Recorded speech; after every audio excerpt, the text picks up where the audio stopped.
परमहंस गीता। जड़भरत द्वारा राजा रहुगण को उपदेश। परमहंस गीता श्रीमद् भागवत महापुराण के पंचम स्कंध के अंतर्गत रहुगणोपाख्यान के रूप में प्राप्त होती है। इसमें परमहंस अवस्था में विचरण करते परम ज्ञानी ब्राह्मण भरत की सिंधु नरेश रहुगण से भेंट होने तथा उनके द्वारा राजा को दिए गए गूढ़ तात्विक उपदेशों का वर्णन है। भरत नामक वे ब्राह्मण श्रेष्ठ सर्वदा अद्वैत भाव में स्थित रहने के कारण बाह्यतः जड़ प्रतीत होते थे, अतः उन्हें जड़ भरत भी कहा जाता है। इस गीता में 10 इंद्रियां तथा अहंकार, ये 11 वृत्तियां मन की बताई गई हैं, जो माया के वशीभूत होकर सुख दुख का अनुभव कराती हैं। जब ज्ञानोदय द्वारा माया का तिरस्कार कर आसक्ति को छोड़ने से आत्म तत्व का ज्ञान होता है, तब मनुष्य सुख दुख से परे हो जाता है। वह सदा परम आत्मानंद में डूबा रहता है। इस गीता में विषय वार्ता का त्याग, आत्मानुसंधान, अनासक्ति तथा गुरु एवं श्रीहरि के चरणों का आश्रय ही माया से बचने के उपाय बताए गए हैं। पुनर्जन्म विषयक संक्षिप्त दृष्टांत तथा भवाटवी के विस्तृत रूपक के कारण यह गीता रोचक तथा सुबोध भी हो गई है। 5 अध्यायों वाली यह परमहंस गीता यहाँ सानुवाद प्रस्तुत की जा रही है। पहला अध्याय, जड़ भरत और राजा रहुगण की भेंट। श्री शुक उवाच। श्री शुकदेव जी कहते हैं, राजन, एक बार सिंधु सौवीर देश का स्वामी राजा रहुगण पालकी पर चढ़कर जा रहा था। जब वह इक्षुमती नदी के किनारे पहुंचा, तब उसकी पालकी उठाने वाले कहारों के जमादार को एक कहार की आवश्यकता पड़ी। कहार की खोज करते समय दैववश उसे ये ब्राह्मण देवता मिल गए। इन्हें देखकर उसने सोचा, यह मनुष्य हृष्ट पुष्ट जवान और गठीले अंगों वाला है, इसलिए यह तो बैल या गधे के समान अच्छी तरह बोझा ढो सकता है। यह सोचकर उसने बेगार में पकड़े हुए अन्य कहारों के साथ इन्हें भी बलात् पकड़कर पालकी में जोड़ दिया। महात्मा भरत जी यद्यपि किसी प्रकार इस कार्य के योग्य नहीं थे, तो भी वे बिना कुछ बोले चुपचाप पालकी को उठा ले चले। वे द्विजवर कोई जीव पैरों तले दब न जाए, इस डर से आगे की एक बाण पृथ्वी देखकर चलते थे, इसलिए दूसरे कहारों के साथ उनकी चाल का मेल नहीं खाता था। अतः जब पालकी टेढ़ी सीधी होने लगी, तब यह देखकर राजा रहुगण ने पालकी उठाने वालों से कहा, अरे कहारो, अच्छी तरह चलो, पालकी को इस प्रकार ऊंची नीची करके क्यों चलते हो। तब अपने स्वामी का यह आक्षेपयुक्त वचन सुनकर कहारों को डर लगा कि कहीं राजा उन्हें दंड न दें, इसलिए उन्होंने राजा से इस प्रकार निवेदन किया, महाराज, यह हमारा प्रमाद नहीं है। हम आपकी नियम मर्यादा के अनुसार ठीक ठीक ही पालकी ले चल रहे हैं। ये एक नया कहार अभी अभी पालकी में लगाया गया है, तो भी यह जल्दी जल्दी नहीं चलता। हम लोग इसके साथ पालकी नहीं ले जा सकते। कहारों के ये दीन वचन सुनकर राजा रहुगण ने सोचा, संसर्ग से उत्पन्न होने वाला दोष एक व्यक्ति में होने पर भी उससे संबंध रखने वाले सभी पुरुषों में आ सकता है। इसीलिए यदि इसका प्रतिकार न किया गया, तो धीरे धीरे ये सभी कहार अपनी चाल बिगाड़ लेंगे। ऐसा सोचकर राजा रहुगण को कुछ क्रोध हो आया।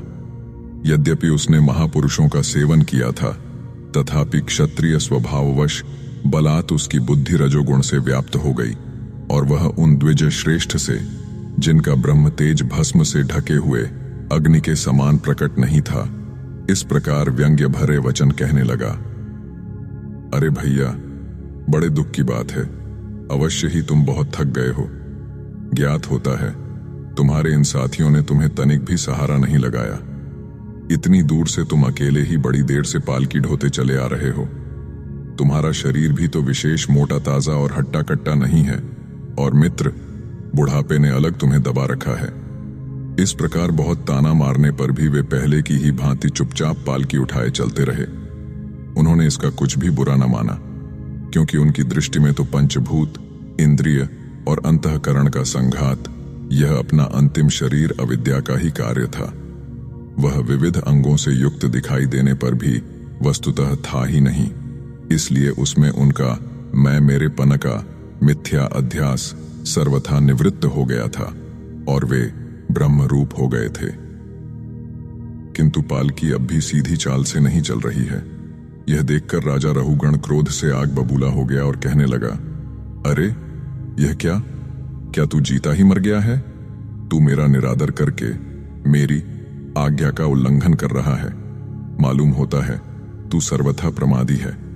अरे जैसे दंडपाणी यमराज जन समुदाय को उसके अपराधों के लिए दंड देते हैं, उसी प्रकार मैं भी अभी तेरा इलाज किए देता हूं, तब तेरे होश ठिकाने आ जाएंगे।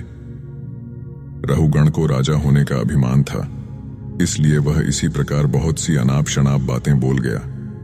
वह अपने को बड़ा पंडित समझता था, अतः रजतमयुक्त अभिमान के वशीभूत होकर उसने भगवान के अनन्य प्रीति पात्र भक्तवर भर्तजी का तिरस्कार कर डाला। योगेश्वरों की विचित्र कहनी करनी का तो उसे कुछ पता ही न था। उसकी ऐसी कच्ची बुद्धि देखकर वे संपूर्ण प्राणियों के सुहृद एवं आत्मा ब्रह्मभूत ब्राह्मण देवता मुस्कुराए और बिना किसी प्रकार का अभिमान किए इस प्रकार कहने लगे। जड़भरत ने कहा, राजन, तुमने जो कुछ कहा वह यथार्थ है, उसमें कोई उलाहना नहीं है।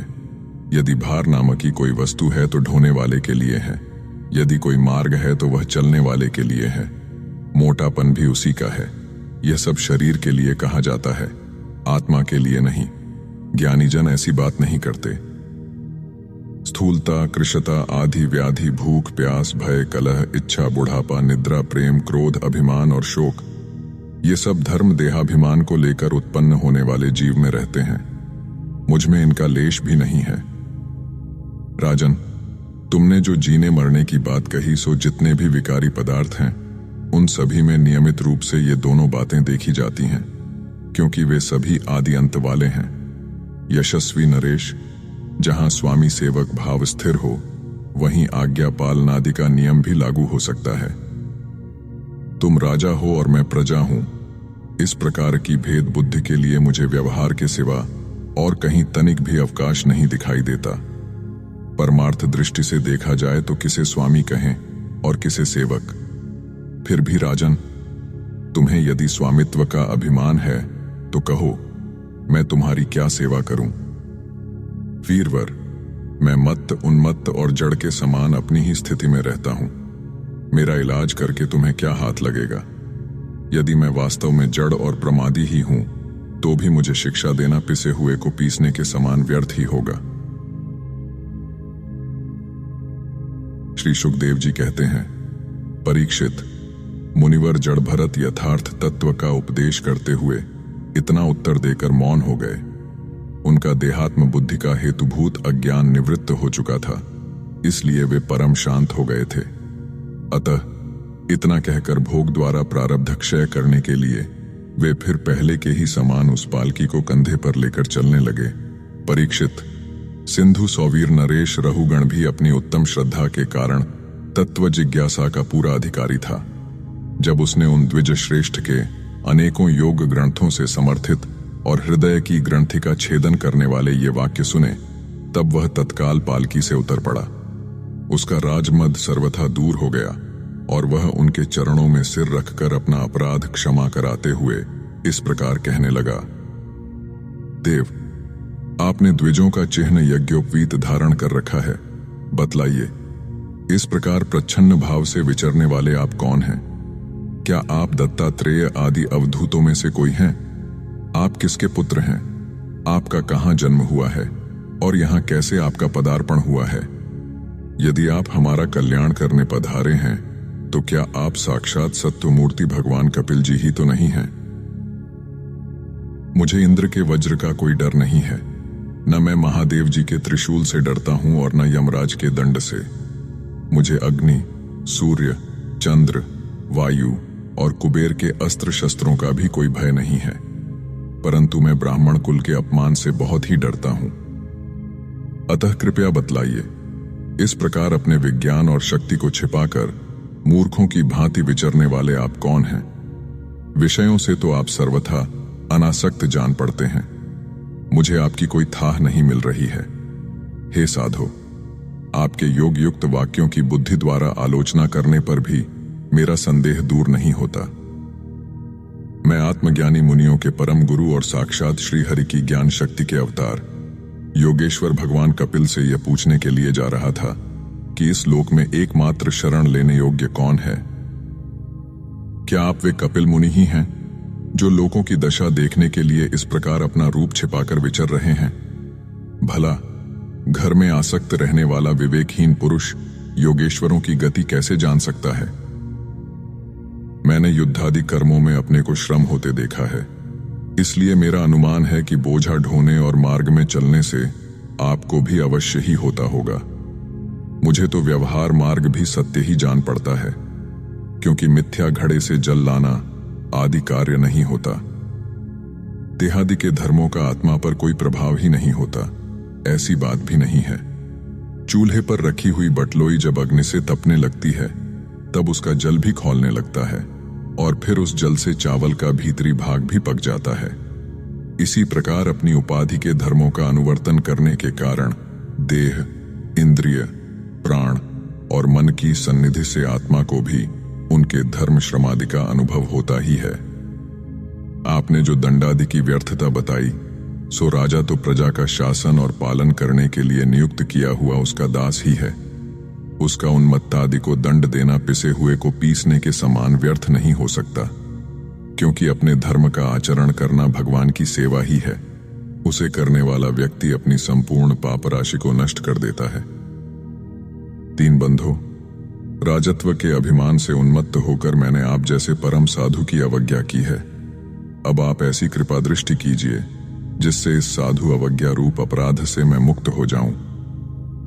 आप देहाभिमान शून्य और विश्व बंधु श्रीहरि के अनन्य भक्त हैं, इसलिए सब में समान दृष्टि होने से इस मानापमान के कारण आप में कोई विकार नहीं हो सकता। तथापि एक महापुरुष का अपमान करने के कारण मेरे जैसा पुरुष साक्षात त्रिशूल पाणी महादेव जी के समान प्रभावशाली होने पर भी अपने अपराध से अवश्य थोड़े ही काल में नष्ट हो जाएगा। परमहंस गीता प्रथम अध्याय समाप्त। ओम शांति विश्वम।